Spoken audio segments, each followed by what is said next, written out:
గారు ఇప్పుడు ఈ పివి సునీల్ కుమార్ గారు సరే అప్పుడంటే డీజీగా ఉన్నారు సిఐడికి, తర్వాత ఇది మరి ఎందుకో జగన్మోహన్ రెడ్డి ఉండగానే ఆయన తప్పించేసి ఏదో లూప్ లైన్లో పంపించారు. ఎందుకు పంపించారు ఏంటి, ఎందుకు పంపించారు ఏంటి నాకు అది కూడా కావాలంటే నాకు అవసరం కూడా లేదు, అది ఆ డిపార్ట్మెంట్లో ఏవో ఉంటాయి.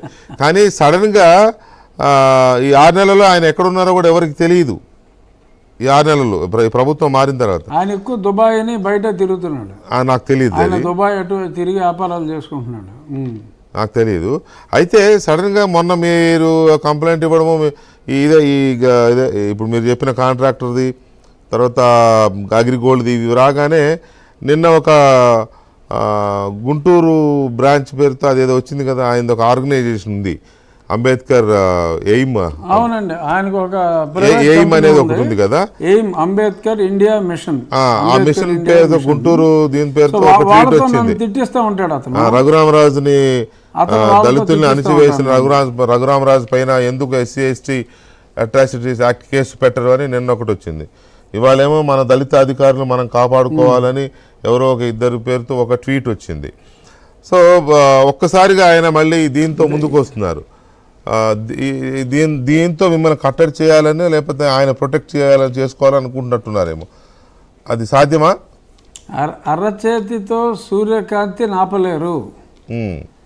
ఆయన ఎవరినన్నా పిల్ల రాజకీయ నాయకులను ఎవరినన్నా కంట్రోల్ చేసుకున్నాడేమో, కానీ అలాంటి చీప్ ట్రిక్స్ వాడి నన్ను ఏమీ కంట్రోల్ చేయలేడు. నేను దళితులకి అనలేని గౌరవం ఇచ్చేవాడిని, నేను దళితుల్ని వాడుకునేవాడు అతను.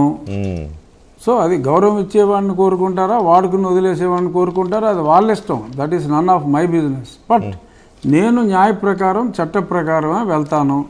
వాళ్ళు ఊపే ఉడతూపులకు నేను భయపడను. అంటే అక్కడక్కడ ఆయన కేసులు పెట్టుకుంటారు. అక్కడక్కడ ఆయన తన సన్నిహితుల దగ్గర లేకపోతే చెప్పే వాళ్ళ దగ్గర చెప్తున్న మాట ఏంటంటే, నా చెవికి చేరిన మాట ఏంటంటే, మిమ్మల్ని లిఫ్ట్ చేసి హైదరాబాద్లో ఆ రోజు మే 14 మీ పుట్టినరోజు నాడు మిమ్మల్ని లిఫ్ట్ చేసే వ్యవహారంలో ఆయన నిమిత్త మాత్రుడని, అంతా జగన్మోహన్ రెడ్డి, వీళ్ళు ఈ సీతారామాంజనేయులు, సజ్జల రామకృష్ణారెడ్డి వీళ్ళే అంతా చూశారు అనేది ఒకటి ఆయన చెప్తున్నాడు అనేది.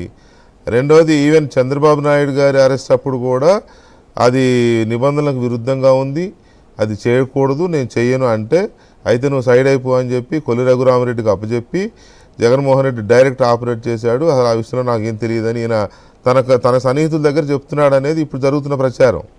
మీకున్న సమాచారం ఏంటి? అది ఎంక్వైరీలో కూడా చెప్పేస్తే అయిపోయింది కదా. అదే మాట ఎంక్వైరీలో చెప్పేస్తే అయిపోయింది కదా. మరి నా మీద ఈ సన్నాయి నొక్కులు దేనికి? ఆ దళితుల్ని ఆల్ ఇండియా అంబేద్కర్ మిషన్ వాళ్ళందరినీ నా మీద గుసుగొలపడం దేనికి? ఇదే మాట అక్కడ ఎంక్వైరీలో చెప్పేస్తే అయిపోయింది కదా. జగన్మోహన్ రెడ్డి నన్ను ఆమె